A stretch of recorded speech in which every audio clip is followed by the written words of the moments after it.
What's up guys, it's Alexander Travelbum, and today I'm going to show you the 3 best backpacks that you can get in 2020.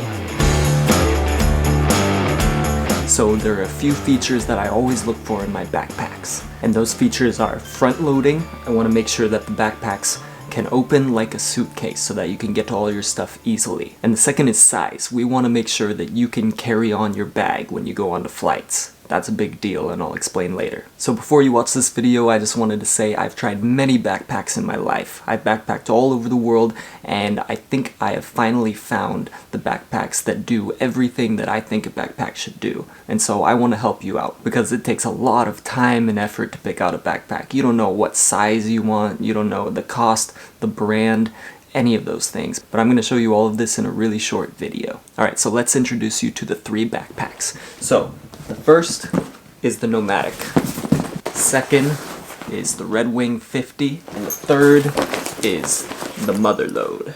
So the Nomatic is my current travel backpack. Over the last 3 years I've used all 3 of these, but let's start with the one that I'm using right now. Alright, so what I love about the Nomatic is it's minimal, it's stylish, look at that.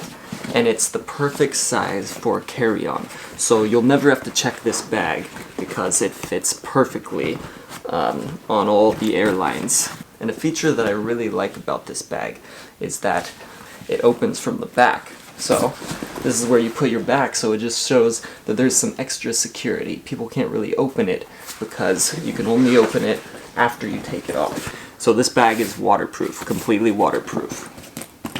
Let's open it up. Alright, so the Nomatic is 40 liters, so it is perfect. I always look for between 40 and a 55 liter pack, but 40 is the best because then it's, as I just said, it's perfect for carry-on. But look at this.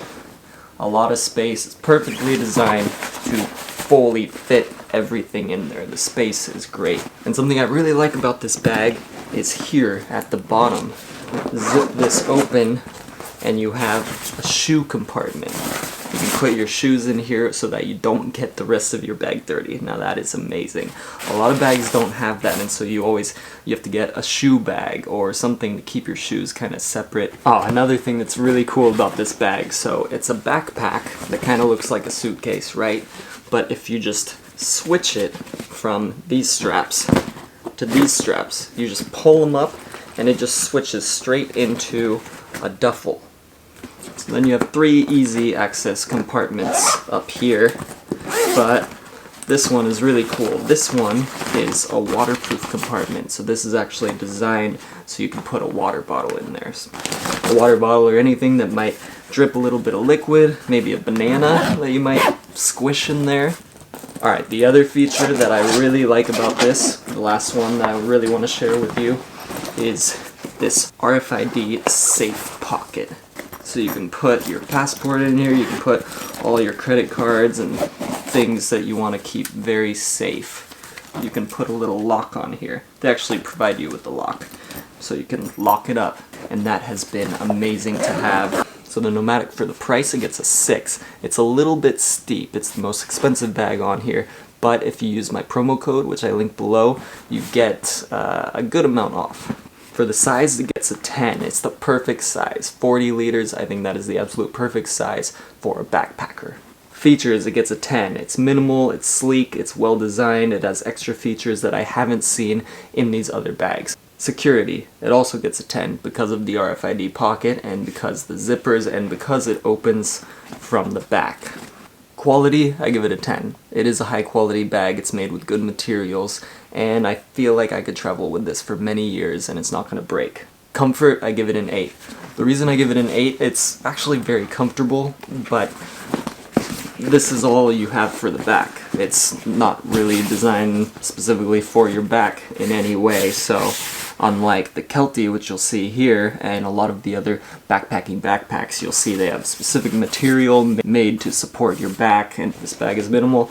But that being said, you don't need that unless you're going backpacking, like hiking through the mountains with your backpack. Alright, so next is the Kelty Redwing 50. I used this as I backpacked through Asia for 6 months, and it was perfect. So you get to the main pocket, and you can open it up like this. Alright, so here it is. So this bag is front loading, but it's not completely front loading. See how it stops at maybe 3/4 of the way down? So it does kind of open like a suitcase, which is great, and that's the reason that I like this bag. But it doesn't fully like these other two bags. But it gets the job done. You're not going to be having to only open it from the top and try to grab your things at the bottom like you will with almost any other travel backpack. Also, pretty basic, but you have a laptop holder right here. And then you have a front opening for easier access here. And then you have all of these pockets for miscellaneous items. So it is a 50. It's a 50 liter, which means it's a little on the larger side, which a lot of people will like. But to use this as a carry-on on an airplane, you're just gonna have to make it look small and you're gonna have to get past people. I actually probably took 20 flights with this bag, and only once did I have to check it in because they really looked at it and they checked the dimensions and the weight and everything. But most of the time you'll get by, even though this is a 50 liter. It doesn't even look like that big of a bag. And the best part about this bag is it has a lot of support at the back. And so this bag is the most comfortable at the back. See this? It has all this padding. It is a nice mesh material so that air can get through. And I don't know all the science behind it, but I'm sure it has a lot more than that. All I know is it feels really good. And then you have a couple easy access pockets on the side, and then water bottle pockets also on the sides. So the price of the Kelty Redwing I give an 8. It's a pretty good price. It's $150, or usually around there. And that's pretty much the average of what you're gonna pay for a backpack like this. The size, I give it a 7 because it's a 50 liter, it's a little bit on the larger side. The features, I give it a 7.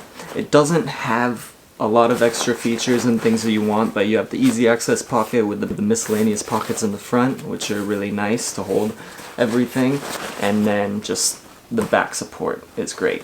Security, I give it a 7. So you'll see these zippers on the side. It doesn't have this little extra part that you need so that you can close it with a lock.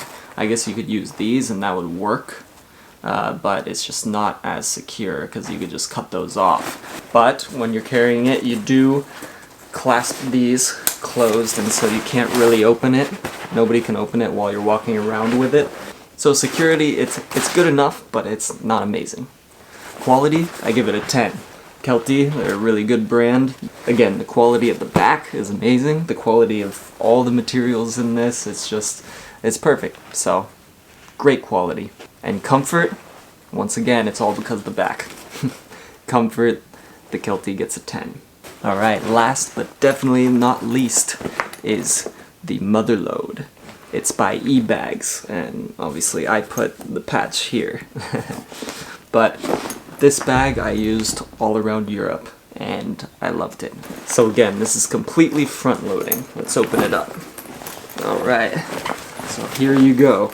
So this one is the most like a suitcase. It is completely open here. Over here, you can put a folded shirt, you can put your laundry, something you want to keep separate from the rest of the bag. And then this part here, I really like. You can unclasp this or put it up. And when you put it up, it just separates this here. You can put your clothes in here and just separate them by different compartments, and so they don't fall down when you're walking around if you have extra space in there. And the absolute best part of this bag is, look at this extra secret zipper here. So you unzip this all the way around, and voila, this bag has just expanded. So look, you get all this extra space, about 2 inches extra space all around the bag. So this bag goes from about 45 liters to about 60 liters. So you can zip that up and make it really small when you leave for your trip, but then when you have extra stuff, because you got souvenirs and you got extra clothes wherever you travel to, you can just expand it and you have a bigger bag. That is amazing. And also, something I used a lot with this bag is these straps on the side here. So once it's full, you strap all of these down, and then you pull them as tight as you can, and that will collapse your bag and make it as small as possible. So if your bag is full and it's starting to look like a big bag that you might have to check in on the airplane because it's huge, then you just strap all of these up and then compress it down with all your might, and it'll get smaller and it'll look like a little bag. So it has a front pocket right here. I usually use this little hook here to put keys on, especially if you stay in a hostel or hotel and they give you some keys. Just put them on there. This has really heavy duty zippers, so it's great, and each zipper has this little hole here where you can put a lock through, so it's very secure. You have a pocket up here at the top for easy access, and the back here, kind of like the first bag we looked at, the back doesn't have that much support, so it's not the best, but it does the job. That is the eBags Motherlode. For the price, I give it a 10. It's $100. Typically it's $100, and that is the perfect price point for a backpack. And for the size, I give it an 11. I give it an 11 because it expands, and so you get 2 sizes in one backpack. How about that? The features, I give it an 8. It's pretty minimal, pretty sleek, but again, that opening that makes it a bigger size, that is just amazing, brings it up to an 8. Security, I'll give it a 7. These heavy-duty zippers with the ability to put the lock on them, that is just perfect. Quality, I give it a 7. It's decent quality, it has worked perfect for me. And the comfort, I give it a 7. Very comfortable, I think. It's just the back could use a little work next time if they redo this bag, but it's gonna be great for you. So if you're looking for a bag in 2020, I guarantee these are 3 of the best bags you can find. And if you don't take my opinion, it's gonna take you many, many hours to find a backpack. I guarantee any of these are gonna be a good option for you. I've tried over 20 backpacks, so I know what I'm talking about. I've also tried on over 100 backpacks in stores, and I know what to look for. And these are the main ingredients that you'll need for a good backpack, and therefore a good experience when you're traveling. Leave me any questions below. If you have any questions, any comments about these bags or any others, I will answer honestly and I'll help you out. I love to help people pack and pick out backpacks. I don't know why. If you want a discount on the Nomadic, go below and there is a discount promo code that I have for you. And if you use any of my links to buy this on Amazon below, it helps me out a little bit. I get a very small commission at no cost to you. It really helps me out to continue traveling, so thank you if you do that. So as always, thank you for watching, and I will see you in the next one.